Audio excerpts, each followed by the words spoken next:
This is a test of the Boundary Park alert system.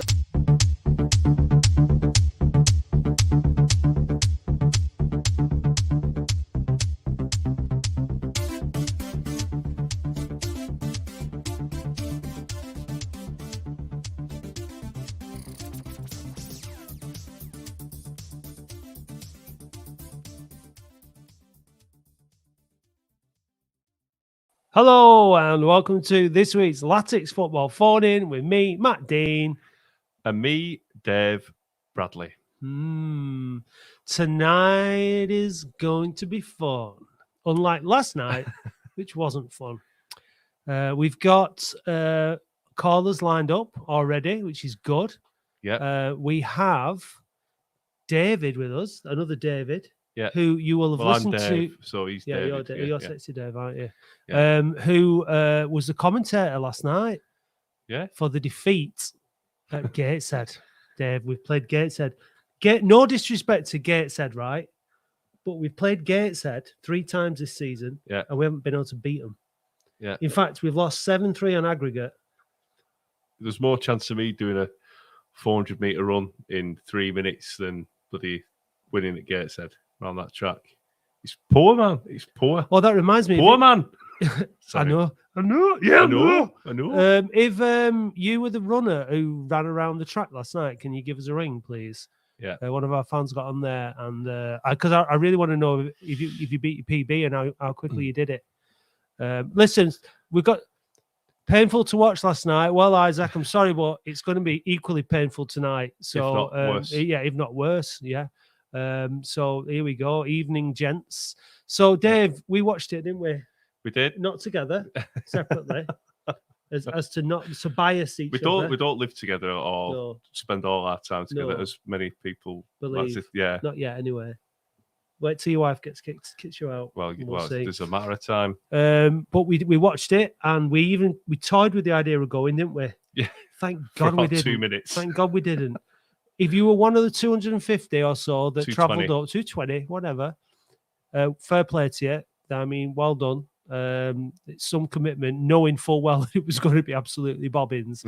Was it worse than you thought it was going to be? Was it? Altrincham was worse, but not as far. Altrincham wasn't as far. I can imagine people being really annoyed by that first half performance. It was one of the worst performances. I mean, but we say this every other week, don't we? Yeah. I think that. I mean, we acknowledge that last week against Maidstone, the performance was terrible, but we won. So it was like, okay, well, there's no point going over it too much. But we last night was abysmal. And what we thought we'd do, we got Dave on, the commentator from last night, because before we bring some callers in, let's just get a slightly more neutral perspective of the game. Because Dave has obviously got his own views on Latics' performance last night. So we'll bring him in. Good evening, David. Hello there. How are you doing? Good. How are you? Yeah, better after last night. Hey, you had a good night last night. Get rid of him. Yeah. People would be thinking I was the soundtrack to the nightmares last night. But first of all, what was it like having a big club at Gateshead? What was that like? And then what was it like putting up to the sword again? Yeah, it's very strange. Obviously, we had you in the FA Cup before the pandemic, and obviously you were a different club then. I think it's fair to say you had a better caliber of player as well, and a better brand of football. And I mean, obviously, last season when we were gunning for the Championship in the National League North, we would look at the league table of the Football League and thinking, well, who could we prospectively be playing? There's some big names down there. Scunthorpe were already dead and buried, and then of course yourselves were dancing and flirting with relegation. Ultimately, it happened. So it was like, wow, we're going to be playing these teams, week in, week out. It's a big league this year. It's definitely an improvement from the last time we were in it. But yeah, it was. I feel for Oldham fans. I can feel the frustration because the performance doesn't match the stature of the club. Tell us about your take. So what did you make of that? Because you said before, I asked you before if you'd seen the other games at Boundary Park, and you've only seen the highlights. What was your take on seeing that Oldham team in the flesh for the first time last night? I don't know if they were playing to the tactics they were told to do, or they weren't playing to the tactics they were told to do. Because I think I said in commentary a number of times, the amount of time the midfield sat deep, and it didn't give Yarni and Hogan a chance to clear the ball, because where was their outlets? They were just clustering it up. And with them sitting so deep, you just left the space for us to dance around. I mean, the goal itself came in 3 passes from the edge of our own box, more or less. And that's got to sting.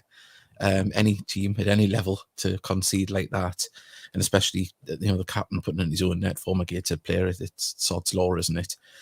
But it was a poor showing from Oldham. But I think if you change your tactics, but I don't know how willing the manager is to do that. Yet after you scored your equaliser, you had that 5-10 minute period where you looked like you were going to push on. You had a bit of pep in your step. I think I said in commentary as well, you looked dangerous for 10 minutes, and then all of a sudden it went to playing back to the style you were. They just seemed to lose the confidence. Yeah, those are our tactics, Rhino ball. It was dire to watch. You should have been 4-0 up by half time if it weren't for Magnus Norman pulling off 2. Although it had Nemus Norman. So if anyone heard us say that at the beginning, I was like, Nemus, that cannot be right. What's in front of us?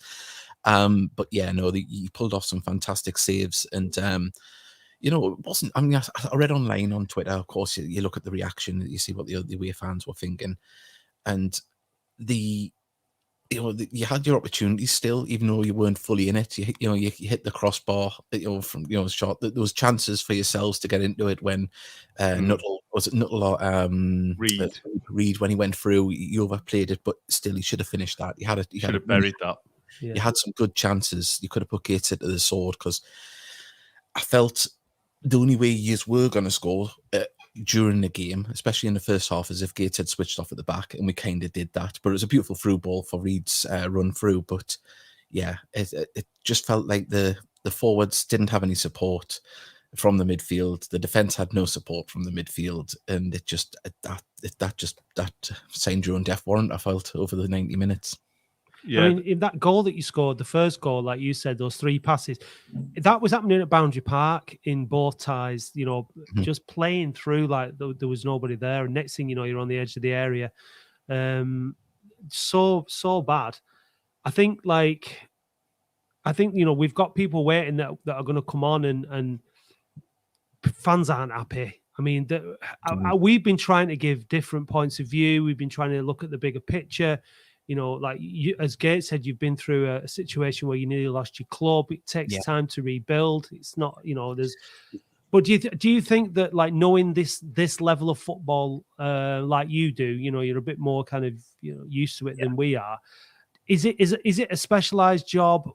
Is it this kind of thing? I mean, someone who's coming from a Premier League under-23 team into this division to rebuild a club from scratch, is that a massive, massive task or what? I think it is. I think this is possibly, with the league below, God forbid if you get relegated in the National League North, it's a hellish league to get out of.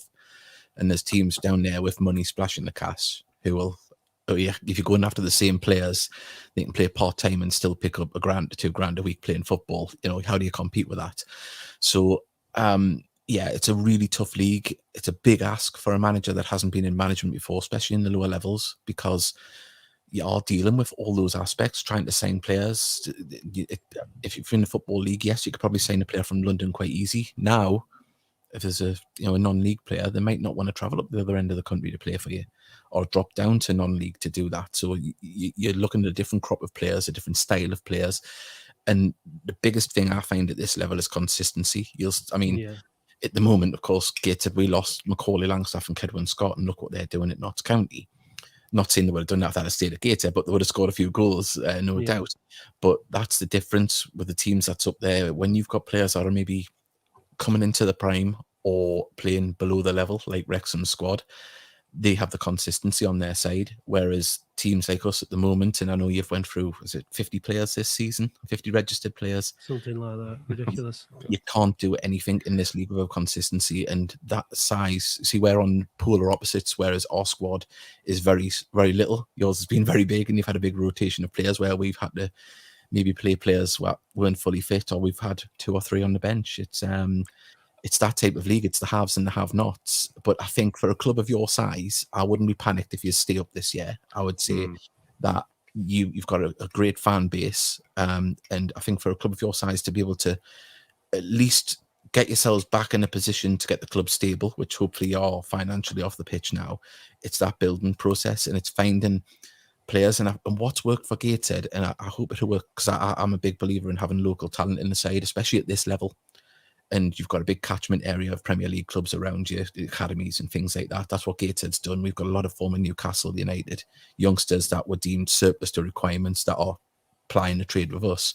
Not all of them are good. Don't get us wrong. When you get some from there, they come with a big reputation and just not very good. But I think for the catchment area of where you are, your fan base, the size of the club, and the reputation of the club, your reputation isn't in the gut. You're still a big club. It doesn't matter what league you're in at the moment. Look at Notts County and Wrexham, for instance. If they go up, you're arguably the biggest club in the league. Just because of what's going on with them or the circus. But yeah, I would say it's just got to be it's got to be maybe an 18-month process to the point where you think, oh yeah, we can push for the league. But it's got to be finding that right mentality of player that wants to play at your level for your club, and that is going to put a shift in. That's the big difference. You can't carry a flair player at this level. Out of all the teams you've seen Gateshead play this season, where do Oldham rank in terms of quality style of football? Are we one of the poorest you've seen? I would, yeah. And that's I don't like to say that, because obviously I'm like not behind enemy lines. We're friends, of course. No. Listen, but it feels like you gifted us a lot. We didn't. I mean, we played well. I'm not going to say that we didn't play well. We were playing our brand of football. We pass it around. That's what we do. We try and pick teams open like we did with you. But the success rate was just very high, and I think it's quite a poor side. I wouldn't say it's the worst, but it's around about there. And that's, I don't say it. Listen, no, I'm not smiling. I don't David, take it. No, David, we asked the question. We watch them, every week, and between us all as fans, and we communicate regularly on the phone and on the podcast. And I said to you when I came on your podcast, the Heed Army, I said, we're the worst footballing side pretty much in every game we play. Like, we get outpassed every game. Just in case anyone thought I was smiling, it's just a nervous smile, because it's not nice to. No. We're all friends here. You're here to be honest. But as I say, I think there's a lot of worse teams than ourselves that are down there. I think it's a bit of a false position. I think if you can get that midfield firing, because Rooney's a good player.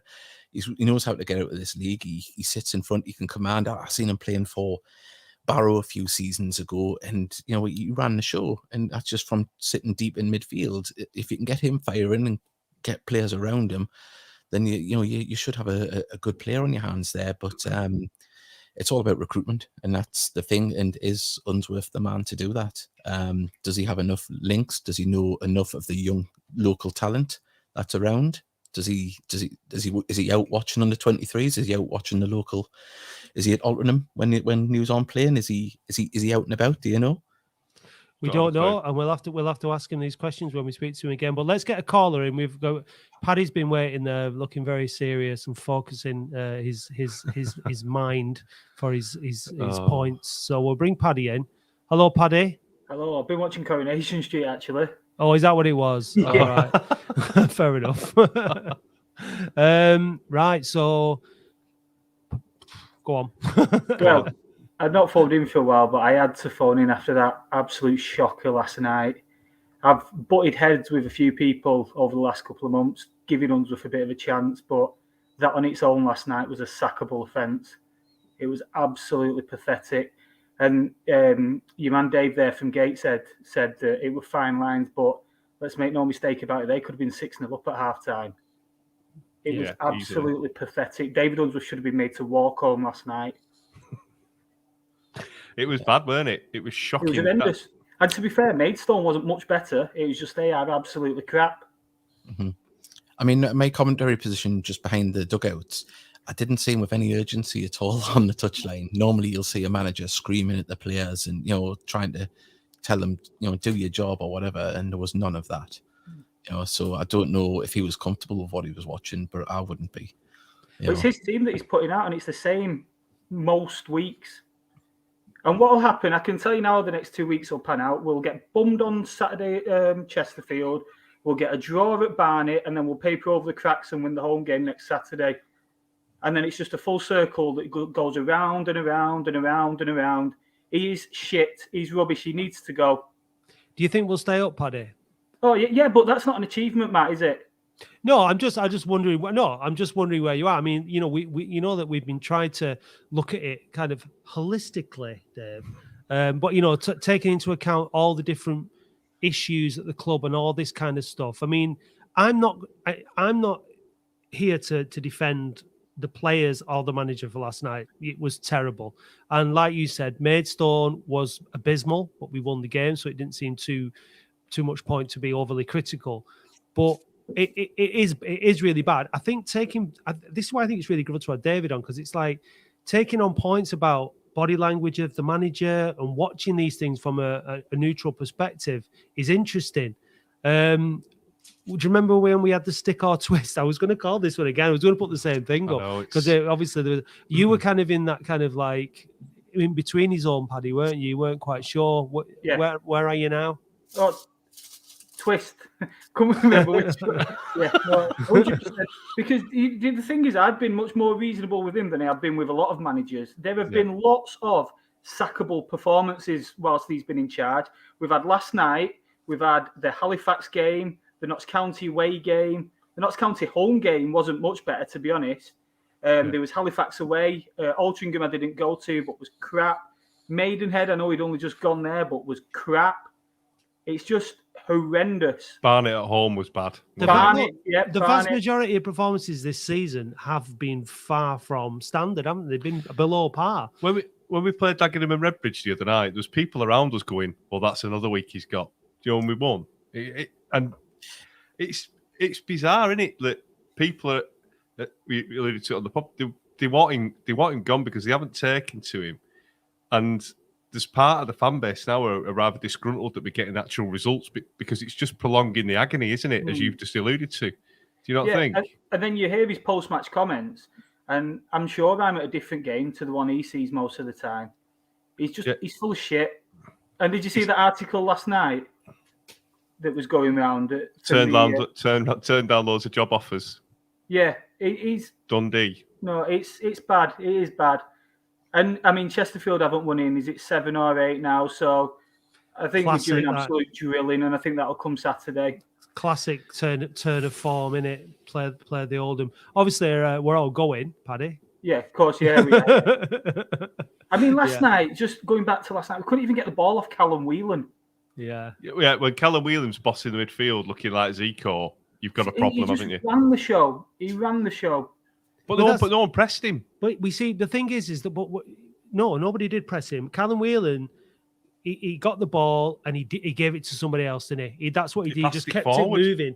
He just kept playing it, and we've not got a midfielder that can take 2 touches and find another player. Rooney has shown the odd glimpse of it in recent weeks.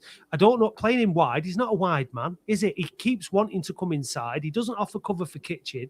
Why he plays him as a wide man, I do not know. I mean, obviously we are limited with midfield has been a problem all season.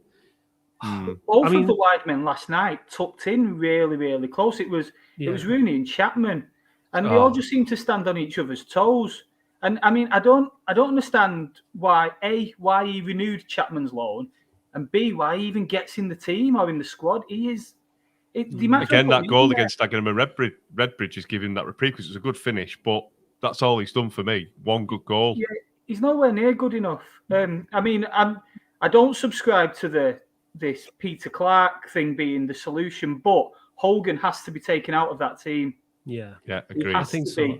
I think if Clark's fit on Saturday, he doesn't look right. He doesn't look right, does he? He doesn't look with it at all. Not in terms of pet. He just like mentally focused. Doesn't look. He costs us too many goals. He's too good looking to be a centre back in the National League for a start, and he just costs us far too many goals. What I would do personally, I don't think he would do, is put Shelton at full back, go Yarni and Sutton, and play Rooney in the middle with Sheeran. I think Rooney needs to play in the middle. I think he does. I think last night, I remember a point last night in the first half where we were playing 5-4-1. Like we had a back five, 4 compact midfielders, and then about 60 yards between them and Alex Reed. And it was just like 15, 20 yards. It was like, what are you doing? It was so bad. And then, but there doesn't seem to be an impetus on the pitch to know how to change it or what to do. There's no leadership there. There's no one taking the game by the scruff of the neck. Like David said, there doesn't seem to be a great deal of command coming from the touchline. So, I just cut in. Also, as well, I don't think it was on the highlights that Gateshead put up, but as your captain that scored the own goal, fair enough, these things happen. He should have been clapping his hands, saying, "Look, let's get back into it. What mistakes happen?" He just looked at the ground and walked forward to the edge of the box, and I was like, "That's the captain." When you think back, I was like, "Come on, no one was in the area though." That happens after every goal, though. If you watch them, when the goal goes in, the heads go down, the shoulders go down, and they trudge to the edge of the box, and that tells you a lot. And we keep coming back right. I've been trying to sort of like look at it from all these different points of view. At the end of the day, the manager's job is to get the players up for it. And it's also the players' jobs to get themselves up for it, because they're professional footballers. They're playing for a prestigious, famous football club with a rich history. And so for me, I can't draw the lines at point. It's just Ulm's fault last night. The players are accountable. They didn't do enough. He got it wrong. And it was just a disaster all around. Yeah. But the buck does stop with him. It does. Ultimately, it does, yeah. But I don't think you should. I don't think that should excuse the players. But when he comes out with post-match comments like he did, you can't defend that. And as I say, you saying we're unlucky and you got to give Gateshead credit. We just in the first half we just took it, didn't we? We just took it and lay over. We were like a bloody doormat. It was so bad. Like even the own goal. Sometimes you have own goals that are unlucky, but that was just really stuck his leg out, didn't he? It wasn't a particularly good ball into the box where it was indefensible. No. It was pathetic. It's absolutely pathetic. And there was no other Gateshead player in the box either. No. Paddy, not nowhere near challenging anyway. I think exactly. Yeah, he weren't under any pressure. He just stuck his leg out and thought. But to be fair, Norman should have given him some sort of shout. There's just no communication. Yeah. Do you know what I mean? He could have said keepers or come to collect that ball, but you didn't see much from Norman. I'm not defending Hogan there by any stretch, but you've got to have some. Even without a shout, though, you don't boot it into your own net. No, well, no. Yeah, Paddy, can you start rounding up the players and take them for a 14-mile run before work, please? and then make sure you let us all know on social media that you've been doing it. Yeah, can you do that? That might be what they need, you know. Twist, by the way. Oh, I'm just going to take my flip-flops off and see how they land, mate. Following that for that last night for me, I think it's getting harder and harder for him to stick. If I'm honest with you, it's getting that bad now. It could turn Saturday, couldn't it? If they go a goal or two up early on. Well, yeah. Well, they went a goal. Do you remember we gave them that goal at home in the first 5 minutes, and they went 2 up in no time. Thankfully, we managed to keep it at 2. But yeah, I just don't think. I just really don't.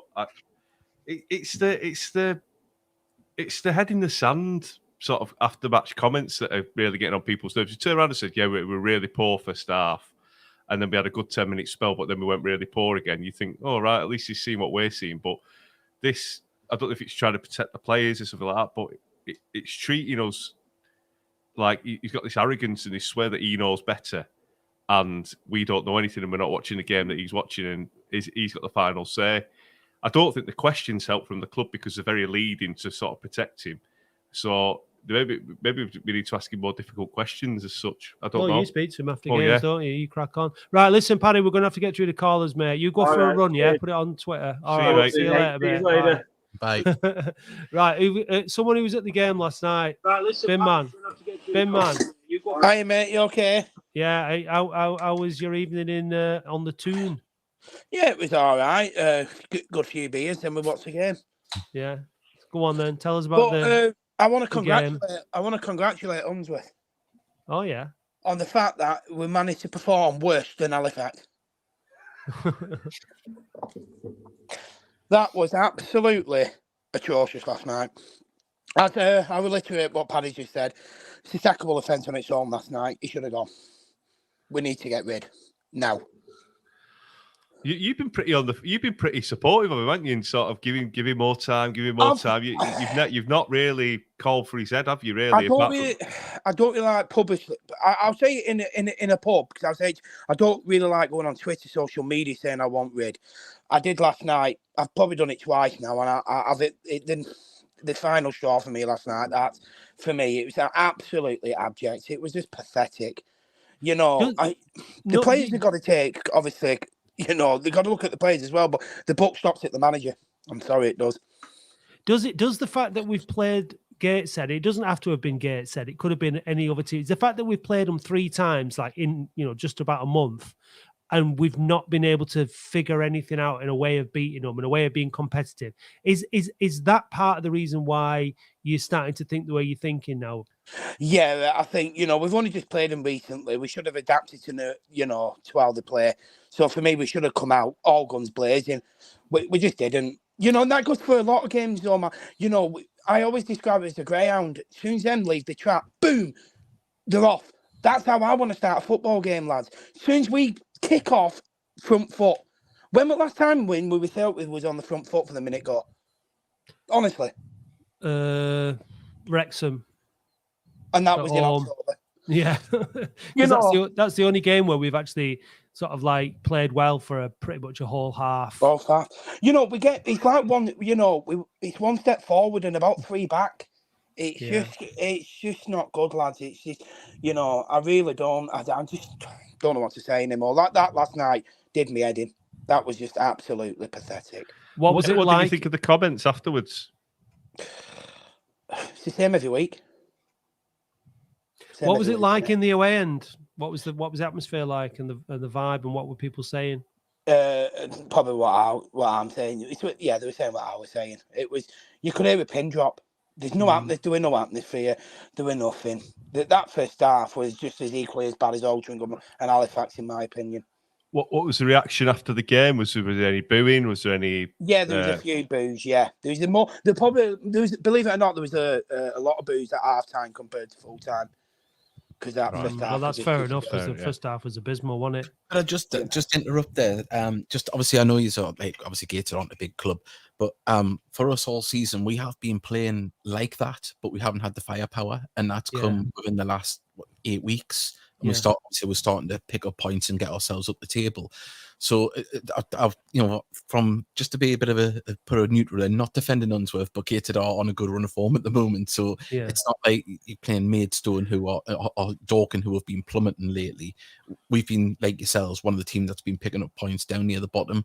So, yes, we're playing well, but I just don't be too hard on yourselves. That's not me being cocky, saying Gateshead played well and made us look bad.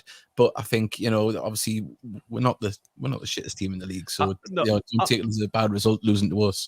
Who was that guy who was hitting the diagonal balls every 5 minutes? Because we were getting hit by that.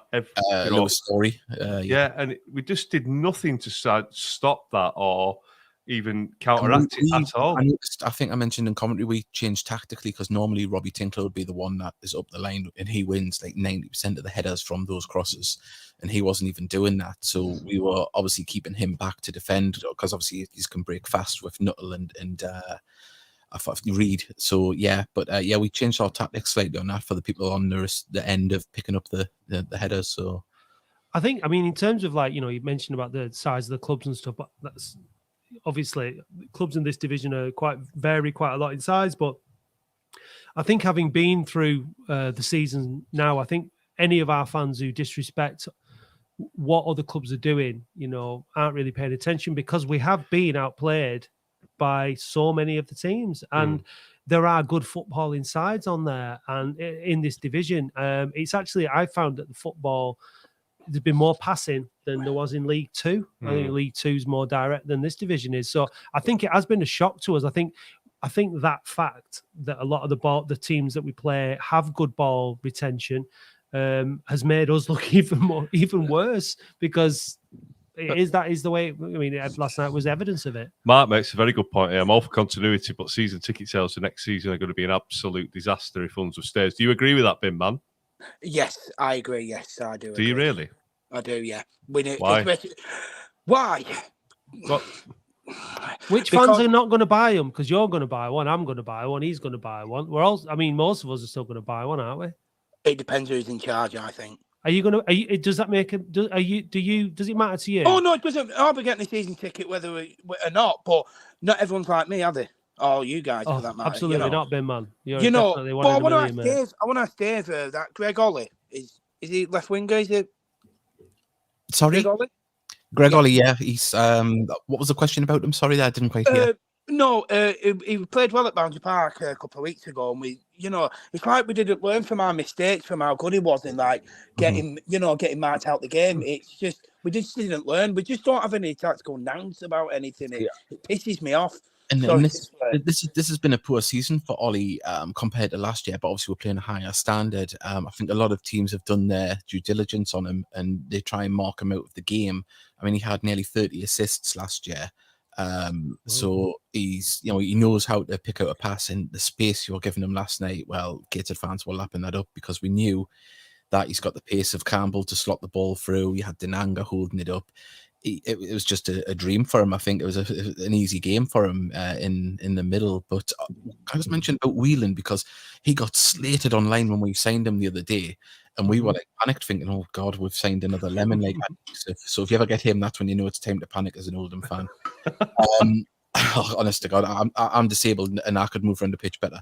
But I say Whelan, he really impressed me. He come in, he only had one training session and he kind of ran the show and just in front of the defence for us. Yeah, he did well. He did well last night. But I mean, if your midfield's not putting under any pressure, anyone who's got an half decent first touch and can see a pass is going to have a field day, aren't they? So yeah, it was made to look like Zico last night because of our poor pressing, mate. Honestly, wait till you start playing someone like Wrexham, he starts passing it backwards and going sideways. I don't know. I mean, I think it's hard. So it's all right. I think it's hard. Sometimes it's hard to judge the players. I think football is very circumstantial. It kind of depends who you're with, like the situation at the club, what the players around you. Players can be in one team and look like a poor player and be in another team and look like a really good player. So I think sometimes we judge players a little bit harshly based on the circumstance at the time. So I don't know. But listen, Bin Man, thanks for your call, mate. Well, before you go, lads, we were going in the car last night. We said we had to win at Gateshead last night because of our next 3 games that are coming up, which we've argued. We've got obviously Chesterfield Saturday, then Barnet, then Bournemouth, are all going well. So we had to win last night, lads, because if we can't beat Gateshead over 3 games, what are these next 3 games are going to be like? Gee, it's just I'm sweet. I just don't know what's there. Well, don't worry, you don't have long to wait. You'll be able to find out on Saturday. Yeah. Just what do you think the score will be on Saturday, Bin Man? 3-1 to them. What do you think we'll score? Well, there we go. Cheers, mate. See you on Saturday. No worries. Catch up. See you, pal. See ya. Right, we'll bring. Sorry, before you do that, notice one of the comments that you put up before there about Askey being available. Now that's a good manager. He did some wondrous things at York last year. Agreed. Yeah, and they've gone down since he left, haven't they? Oh yes, slid right down the table. They play a very good shock football dismissal as well. It was a shock dismissal. Their fans were in disarray. I think they were 10th when they got rid of him. So well, he bossed it with Macclesfield, didn't he? Manager of the sack, but if the Oldham job came available, I think that would be the leading candidate for me. Well, let's bring another first-time caller in. Mark Albiston is here. Hello, Mark. Hi, Mark. You all right? Hello. Yeah, you. Yeah, you. Yeah, not bad. I just feel like, God, what do you feel like? I feel like I've got like a split personality where straight after every game, I feel completely outraged, but then I try and take a bit of a reflective period. I think it's been interesting listening to comments and listening to the chat, and there is still an awful lot of arrogance with Oldham fans about how good they think we should be, given the absolute shit show we've had for 30 years. And the shocking position we'd have been in if Abdallah would have still been here. We wouldn't have a team. We'd be the next Bury. I think Gateshead were, if you take that 10-minute spell out of the game, they were by far better than us. They sussed us out in next to no time. They could have been clear at half time. And even the other week at our place where they got 2 goals out of nothing, by the end of it, we were kind of lucky not to lose it. It could have been a 0-3 this season. So what do you say? When you look then, so like, you know, you're trying to look at the big picture, which I think is rational, and that's something that I've been trying to do. Because you do have the emotion of the game, and then you've kind of like trying to look at the big. But bearing all that in mind, where do you sit on like how the team is being, not necessarily about the manager, but how do you feel the team is being managed this season based on the money that's been spent, the players we brought in, etc.? So I think you'd be hard pushed to say that the team is not better than it was at the start of the season. The team is infinitely better. So we've got a better caliber of player. I don't think the management are getting the best out of the team because we've got players who are definitely more capable than they're showing for us. I still don't think he knows what his best system is because he feels like he's kind of he's recruited a lot of players, and we have got a lot of players. And I think fans are quick. So like Nuttall as an example, the fans have been extremely quick to judge Nuttall just based on a few things. And it's the potential to get really toxic again. So I'm really struggling to see consistent progress. I just wouldn't mind seeing a decent game from Oldham from start to finish. I wouldn't even be bothered if we won or lost. It'd just be nice to see us play football for once. I think the thing is we have a better squad, but we don't have a better team. I think that's the thing, isn't it? I mean, the manager's job is to make the team make a team play. I think Paddy was saying, was it Paddy was talking? Was it? I can't remember. It was saying about recruitment before. You know, recruitment is really, really important. And we didn't have it was you, David. We were talking about like going around, getting the recruitment in, knowing the players, knowing the divisions, getting the right characters. You know, whether David Unsworth is out there doing that, but we didn't even have a scouting network. We didn't have a recruitment network. We have that in place now. Arguably, we are bringing in better players. We are paying money for them. I think the question is, how quickly are they expected to settle in? And I think that it goes to show that, like, last night, one training session, one game, Callum Whelan seemed to settle in all right. Often people have a good debut and then they're judged a bit later. But Unsworth has had quite a long time now, and like everyone's seen, it's not improving. So but the form of late, it's difficult, isn't it? Because we played 9, won 4, drew 3. Is it fair to say that the results have been better as opposed to the form? Yeah, the results. Yeah, the form. I said form. I didn't say performances. No, but the form. If you say form suggests the form is how you. No, but you put form is point. The points. The point tally's better. Yeah, the point tally's better. But the performances are not. But we alluded to that on the pod, didn't we? Would you rather play badly and win, or play well and get beat? Badly and win. Badly and win. Any football team in the right, any football fan in the right mind would. But you don't play badly. You don't play badly and win every week, do you? You play badly and win occasionally. I don't know. Say Wrexham don't play good football. No, they don't. They lump it up front, and they have two clinical. You have 2 clinical strikers, don't they? And they're also proper shithouses and all, aren't they? Yeah, they cheat like there's no. Right. So let me put this to you. Would you rather be in Wrexham's position, playing badly, playing simple, boring long ball football and winning every week? Yeah. You don't even have to say anything else. Well, there you go then. So I know, but we're not doing that, are we? I know we're not. We can't play. We can't play ugly. We can't do the long ball thing and play ugly. I know. And we can't play football. So I know. Mentioned about recruitment there. It's getting better. The thing is that you'll find now at this level is that you're going to have some noisy neighbours, and especially possibly the likes of AC Field, who will be competing for players with you now financially. Yeah. They've still got Mark Cullen, that was at Blackpool not so long ago, playing for them on massive contract. That you've got teams around and down that league. Obviously, York were there last year. They were signing Linnell John Lewis from Grimsby from the Football League. There's money around and there's big clubs around. And, some of these chairmen, like at AFC Fylde, they don't have many fans at all, but they're paying massive wages. They've got a massive ground. It's a great main stand there, but it's National League football. National League North football, and that's the thing that can be really hard. It's not just the fact of getting players; it's the neighbours and the recruitment. Because there's a lot of players, a lot of teams around you as well that'll be challenging for them players. Even if they're local, they'll be thinking, well, I could go and play there for £10 less and be home at 5 o'clock. It's one of them things. All these different things come in non-league. It's a real quandary at times. It is, and that's why that's what kills us, isn't it? The hope, the frustration. Where else would it be on a Saturday or a Tuesday? Oh, of course. You're really not going to go and watch it. I mean, we wouldn't change it, would we? You've got to have the bad to enjoy the good, but let's have some good once in a while. Got a lot of bad. Yeah, exactly. But that's the point that Bin Man was making, and someone else before was, he's saying that people would change it, and that if the manager is in position next season, that they won't buy a season ticket. I think that's well. I think most people will. Although season ticket sales are up this season, aren't they? So I think some people will do. Maybe won't, but I think most people will probably will. It's like when we left the Premiership and went to Division 1. We had great season ticket sales. Then we just sort of carried. I know it's years ago, but it sort of dwindled off, didn't it? And then it was 4,000 a week, and that's kind of part of the problem, though, isn't it? Because you've only got to go on our Facebook page, and it's full of memories of yesteryear. It's like they're 30 years old, some of these memories. Yeah. And with the cost of living crisis as well, the season tickets will go up next season, won't they? From what they were, the early birds. You could see some people not being able to go due to financial restrictions. Yeah, you know what I mean. So that's another concern.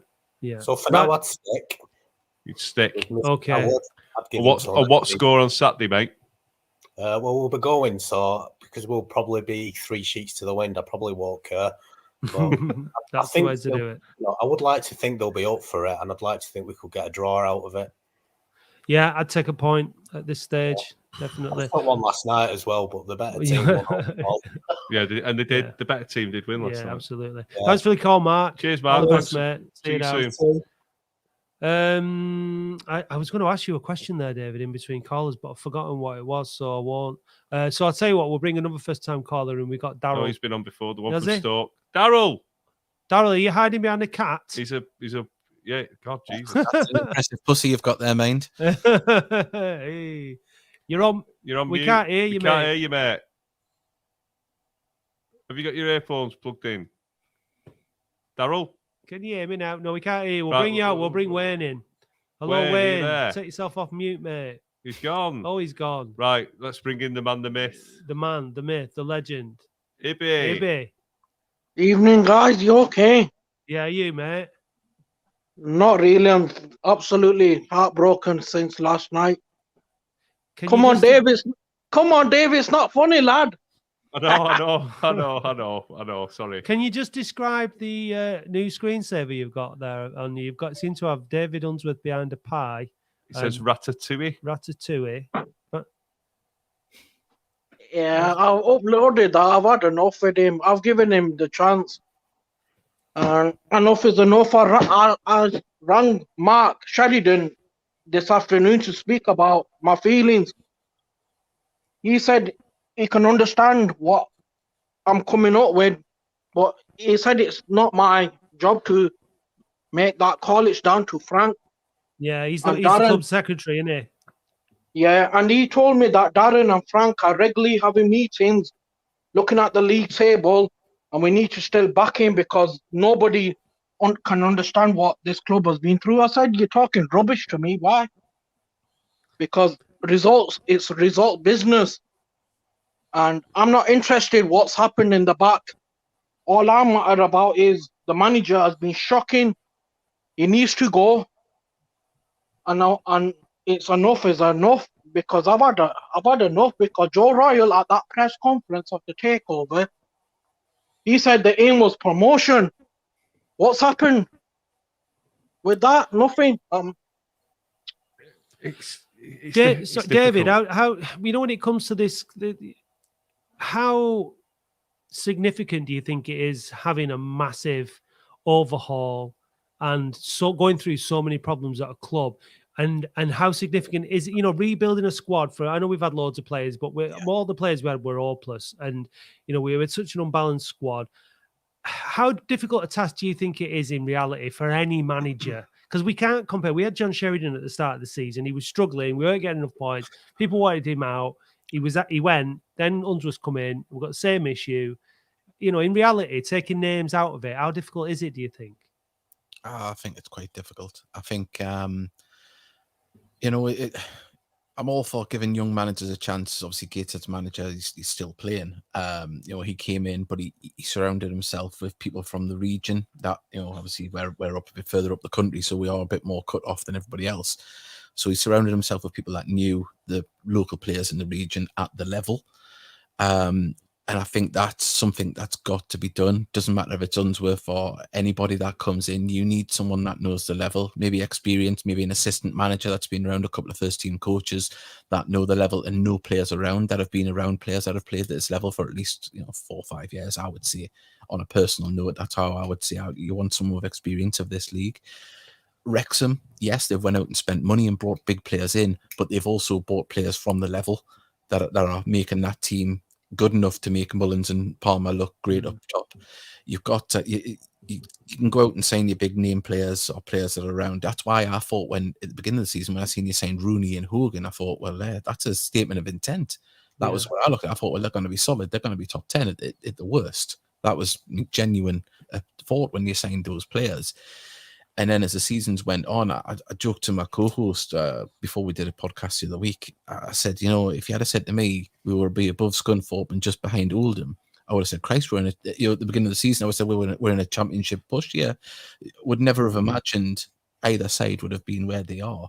And I think it just shows you how tough this league can be. But I think this year didn't matter. I mean, look at Chesterfield; they're finding it hard now, and they've been at the level for a time, for a while now.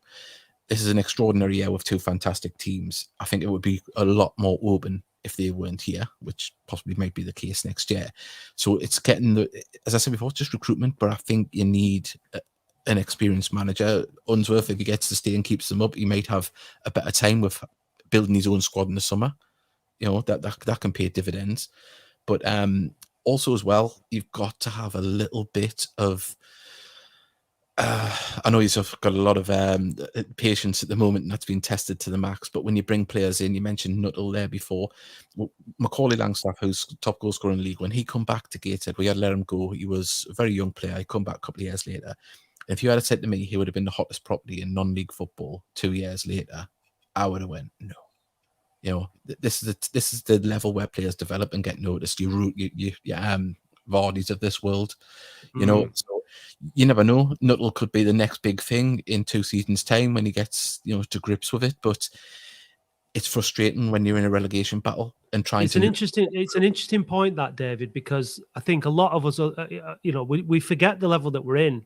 And I know you can look at the top of the division and say, well, there's players playing like that, but we are at that level, and we're not looking at the finished article in a lot of instances, and we're not looking at players who are consistently good week in, week out, 7 out of 10. Because if they were, they wouldn't be in this division. No. So that's the reality of it. And I think the point you make about the coaching, Unsworth has brought John Ebrell and Franny Jeffers with him from Everton.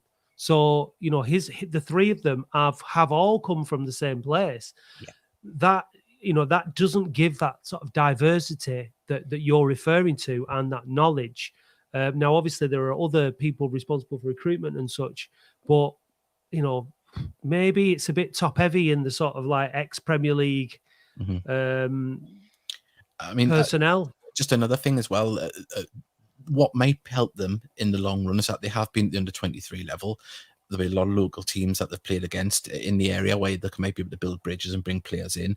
Like at the moment, we've got Philip Marshall, but he's from Aston Villa. It's not as close, but we had him last season, and he's a fantastic young goalkeeper. You put your heart in your mouth as he did last night when he headed the ball instead of catching it on the edge of the box. But he's here to develop. Earlier on in the season, we had a goalkeeper from Newcastle, the first half of the season, Dan Longley. And I think he's 6'9" or something, a monster, absolutely. But he was 20 with barely any first team experience, and that showed. And that's the catch-22. If you bring a young, promising player in, you can't nurse these players when you're in a relegation battle. And if their mistakes are going to cost you dearly, then that's what happened. He got sent back to Newcastle, and we went for Martial when he became available. So it's that fine line of finding talent cheap and what can help you and benefit the player. I think also you just alluded to that it's the young players who've not got the experience, but our problem is stemming from experienced players who are making these, like as you say, Hogan didn't look up for it after he conceded that goal, and Rooney, Sharon, Shelton, they didn't look up for it at all. Not all. So is that down to? Yeah. It's got to be down to the management and the coaching, then, hasn't it? Really. Well, Rooney went missing for the first half an hour. I didn't mention his name in commentary. No, Shelton didn't touch the ball either. No, Sheeran didn't. No. The midfield, you just didn't mention the names at all. And Ibi, did you watch the game last night? Yeah, I did, but then I felt like smashing the TV up. Was that because of my voice? No. Gateshead did very well. I'm very impressed with your gaffer. He's doing very well. You got some good players, especially that player on loan from Middlesbrough. Oh yeah, Conte. I think he's going to be something special. I think he'll be in and around that first team at Middlesbrough in the next 18 months. Ibi, we haven't used the loan market very well this season, have we?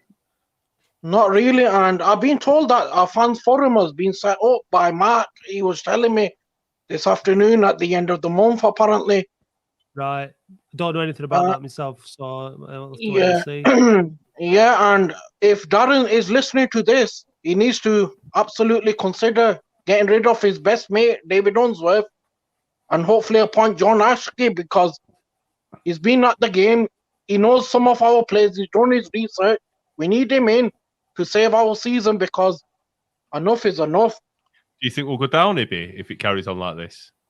Absolutely, we are going down, mate. Definitely, because this gaffer has tried his best, but we can see the table isn't lying, which I told Mark today. And I told Mark that somebody needs to be brave and take this decision, because this club is struggling. And we got some good players, guys. If an experienced manager comes in, we could be well up there this next season. Well, let's hope We've got enough players, haven't we? We've got 51, haven't we? So yeah, they need to be going. And I'm dreading Saturday, because I can see Chesterfield battering us badly. Yeah, there's every chance. Right, we're going to thanks try. A lot, guys, for having me on. And you're welcome, Ibi. All the best, mate. Thanks a lot, Dave. Gateshead fan. See you later. Bye. See you, Ibi. Right, we're going to try Daryl again now. See if we can hear him this time. Hello, Daryl. Guys. Stokes finest. Yeah, can you hear us? Can you hear me all right? Yeah. Right, going on last night's game. People are screaming that Hogan should be in the team, blah, blah, blah. But who else have we got to go in there? I know. Well, only Clark if he's fit. Sorry? Only Clark if he's fit. That's Peter it, Clark. Isn't it? Well, yeah. Peter Clark, yeah, not John. Everybody, that first goal we conceded, that own goal, why didn't the keeper come for it? Well, I said that. I said that the It's keeper. that weren't Hogan's fault. He had to do something. Why didn't our keeper come out and just get it? There was a lot of opportunities to stop passes being played. Our shape was terrible. It was, we invited them straight through us. Hogan was the one who was unfortunate to be on the end of it. So I think it is unfair to just blame it all on Hogan, because it's like the goal against Gateshead. It's like that last 10 minutes against Gateshead, the goals that they scored then. The whole, Norman parried one into the path of the guy who scored it, but there was loads of opportunities for defenders and players to stop it from. Yeah, and so it's a team. If we concede a goal, it's a team. It's a team game. The team concede the goals.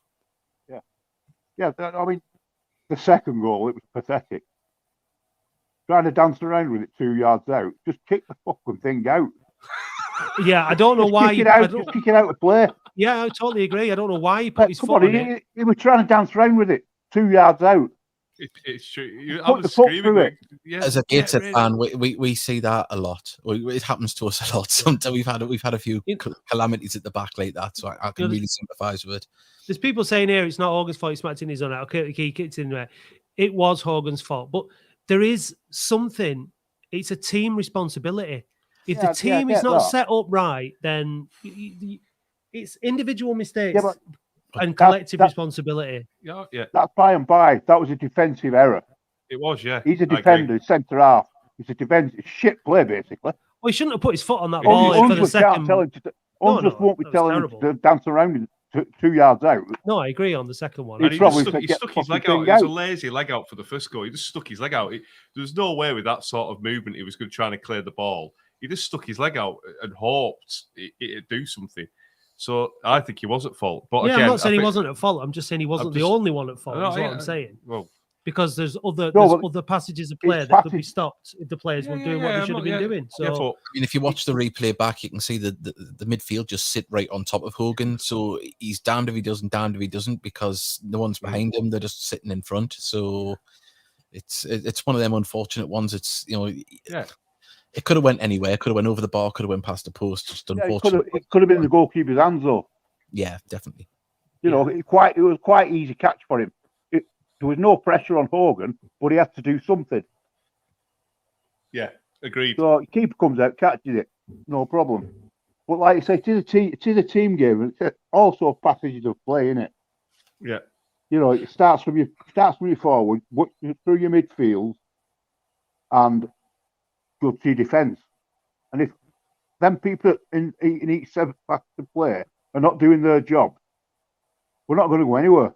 And those players last night, I was absolutely disgusted with them. Yeah. And I don't think Nuttall's a good player. I disagree with you. What you call it? I can't remember his name. Yeah. Oh no, I'm just saying that he I disagree. I think Nuttall's the laziest centre forward I've ever watched. He does not chase the ball. That's my fault there. We should have them on, shouldn't we? Beg your pardon, chaps. But yeah, I said at half time on Twitter last night that, you know, when they were in that dressing room, it should have been carnage. I mean, I don't see on that pitch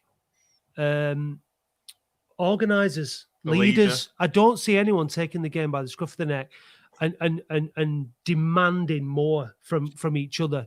I don't see anyone pushing the team up. I just don't. There's a lack of characters, a lack of leaders on that pitch, and it's very worrying. I think the other people that came out with a bit of credit last night, or a lot of credit, especially Sutton. Yeah, I thought he was brilliant again. Yeah, and Yarni. Yeah. Well, I thought Norman played. I can't give anybody else credit because nobody else. I mean, they're not playing for the shirt, basically. Covered a lot of ground, Yarni. He blocked a lot of runs. So he's a class player, him. Yeah. And Norman made some fantastic saves, Daryl, to be fair. We could have been 6-0. Norman made fantastic... fair enough. Yeah, he did. But he shouldn't have to be making them saves. The play should be closed down. And don't get me wrong, but when I thought they brought Green on a little bit too late. I thought he looked, when he putting your defence under pressure there, David, the winger who came on who was Sam from Telford, he looked a bit exciting, but he didn't have much on the ball really. He was, your right back was starting to panic a bit, I think. Yeah, I think Tinkler wasn't fully fit, to be honest, because I mentioned before, normally he'd be higher up the pitch as a flying wing back, but as I say, at that stage he came on with a little bit of zip about him, and had the ball stuck to his feet, but just couldn't do anything with it. I need to correct Jenny here because she said it's Dave and Matt, not Matt and Dave. And I think Dave's my sidekick, right? This is not done on alphabetical. This is done on authority, prestige, status, and talent, and charisma, and personality, and all that kind of stuff, Jenny. So it's actually me first, then Dave. It's all done on ego, Jenny. It's fine. It's all done on ego. And, yeah. Anyway, delusions of grandeur as well. So don't worry. It's all right. Yeah, we'll let Matt have his little, his little name first. Yeah, absolutely. It's my show. So piss off. I go first. I must say, I didn't listen to David last night. I had Roy and I don't know what the guy's called. Alan. Was it Alan? Was it? Yeah, I had them on. I had them on my phone commentating. I had the TV on as well. Cheers. It's one of these two local people, won't you? Yeah. And I apologise about that, Dave, because obviously he's a decent guy. Wasn't very chatty. Some of the commentators for away games, it's like, oh my God. They're so biased. I'm not saying you, David, at all. Some of them are so biased. Oh yeah, It's unbelievable. There's some bad ones. I mean, obviously when Gateshead score, I get a bit excited, of course, but yeah, a little bit too excited if you ask me. But there is some terrible commentary in the lower leagues. Some Chester are the worst I have heard. They're really angry, aren't they? They're really angry all the way through. Yeah, and then Plastic Scousers just being so biased. It's unbelievable. EFC failed as well. I know I've mentioned them a couple of times. Awful club, top to bottom, but they're medium teams. Who was the guy who commentated? Can't remember where it was, but he was so complimentary of Oldham. I think it was when 1-5 won it. That's Gary Pascoe. Yeah, he were all right. Talkin, yeah, he were great. I thought he was an Oldham fan, to be honest, but obviously not. But he were all right. He's probably the only one that I've heard been all right. Yeah, no, David was good. That's why we had him on, and that's why we. So what would you do, Daryl? Would you get rid of Unsworth?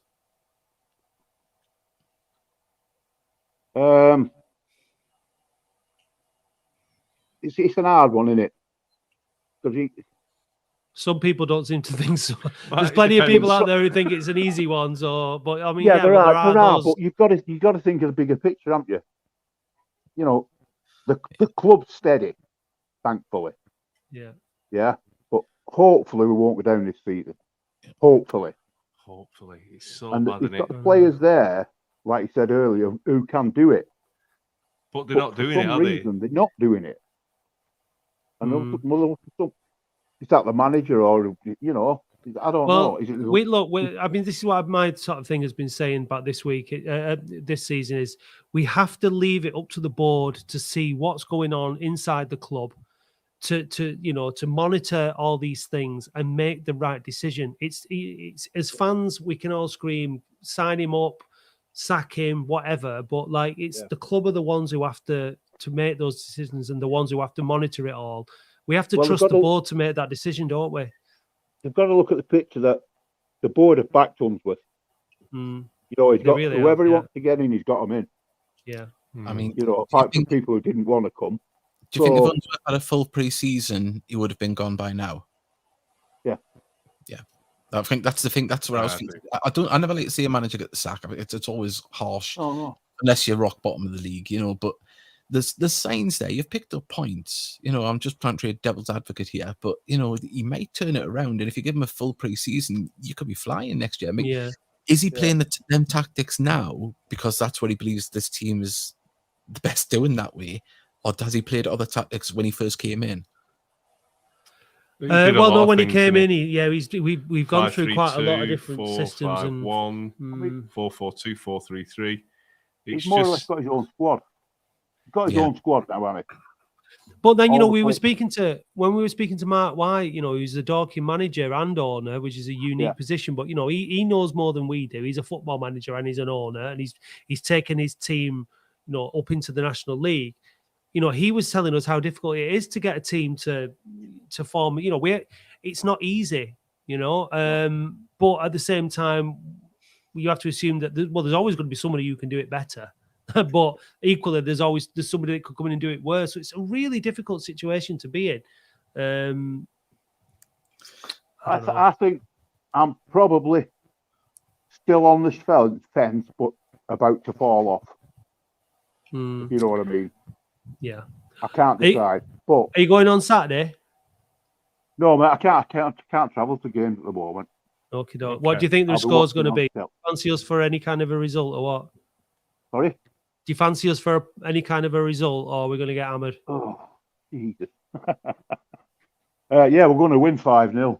Yeah, you never know. You just don't know in this league. It's a funny old game, isn't it? It's a funny old game. You don't know in this league. One thing I will say is that Chester, since they've lost the reachable gap of the top two, have went very inconsistent. They're going to finish in the playoffs, but you don't know which Chesterfield's going to turn up. So their fans want him out, don't they? They're calling for Paul Cook's head. Their fans don't like him at all. Yeah. So can I ask you guys, have we heard anything that happened to Hallam Hope with the Chesterfield player? Training next week. He'll be back in training next week. He'll be back in training next week.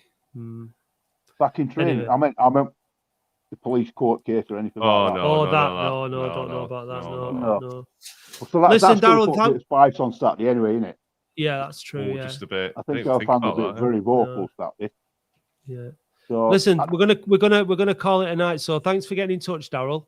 Right, we'll say 1-1. 1-1. That sounds a little bit more realistic. 5-0 to 1-1. I'm negative. All right. All the best, mate. See you guys. Take Thanks care. a lot. Cheers. Cheers, pal. Take care. Right. That was interesting. David, thanks very much, mate. No, thank you for having us on. I'd just like to say a big thank you as well, because there was a lot of Oldham fans listen to the commentary that goes out on YouTube as well, people that didn't pay for the stream. So thank you for joining us, because obviously there was another commentary available, your own commentary. So it's nice that you joined us, and just like wish you all the best for the rest of the season. And remember, the glass is always half full. Whether it's full of piss or not, I don't know. So, depends how you want to drink it down. But look, I hope you stay up. Yeah. Listen, this is for look. You've got to take the best out of things, and part of this season for us, as part of it, has been this having the phone in, talking to people like yourselves and people from other clubs in the division, learning about the clubs, learning about the league, learning about ourselves as a team and as a club, and it's just it's so it keeps us amused, doesn't it? Yeah. Whether or not it's enjoyable, but it certainly keeps our attention. Let's hope we'll both stay up and we can renew our friendship next season. And, absolutely, mate. But I'd say best of luck to everyone and stay positive. Remember, it could be worse. You could be a Blythe Spartan fan. So, you could be Lee Clark. Yeah. Oh God, I won't get it started. Yeah. Right. Thanks, David. See you later. Thank you. Bye. See you, mate. So there we go. I think it was. It wasn't as aggressive as I thought it'd be. Not as angry. I think there were probably some people that were maybe that would have been more angry. Some people maybe watching it, but some people who might have been a bit angry didn't call in, probably just because. And then there's that kind of exasperated kind of thing, isn't there, about it, where it's just like. Yeah, it's getting to the point now where it's just prolonging the agony, isn't it? Yeah, it's prolonging the agony. But anyway, there is something. I forgot about this, but there is something special that we need to just tease you with. So here we go. Attention! Save the date. 30th April 23. It will be live, loud, and beefy.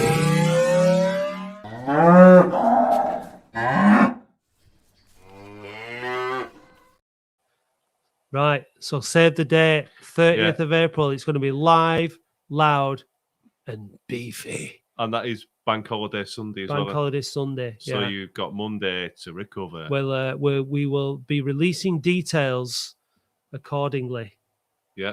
So, but if you do feel like buying Dave a coffee. So now, Dave, fans can buy us a coffee. How do you like your coffee? Like an ice cream, white frothy latte. Latte. So if you want to buy Dave a latte, then you can go to buymeacoffee.com/OAFC podcast. I'll just take mine black.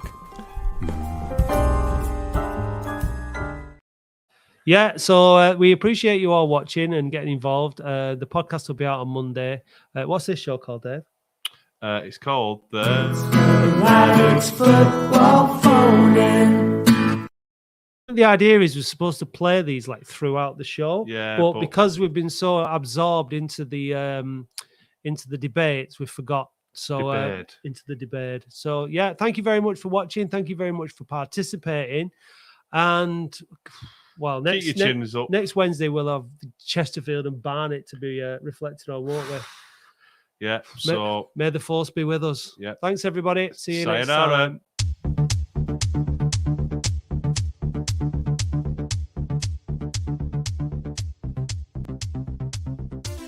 The Boundary Park Alert System is hosted and produced weekly by Matt Dean, Andy Halliwell and Dave Bradley.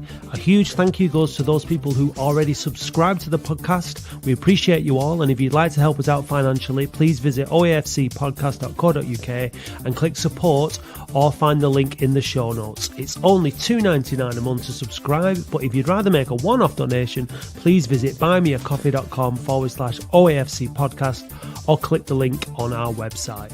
Please follow and interact interact with us on Facebook, Twitter, Instagram and TikTok at OAFC Podcast, and subscribe to youtube.com/@OAFC Podcast, where you will find the Latics Football Phone-In with myself and Dave Bradley live every Wednesday from 8:30 p.m. We'd like to thank Arlene Finnegan for writing our excellent weekly blog, which we encourage you to read on our website every Saturday morning.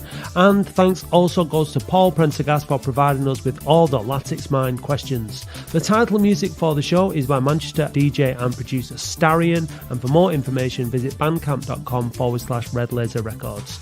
You can help change the game by listening to us on the Fan Hub app along with all major podcast platforms. Please like, subscribe and review the pod and help us climb the rankings to get more listeners wherever you listen.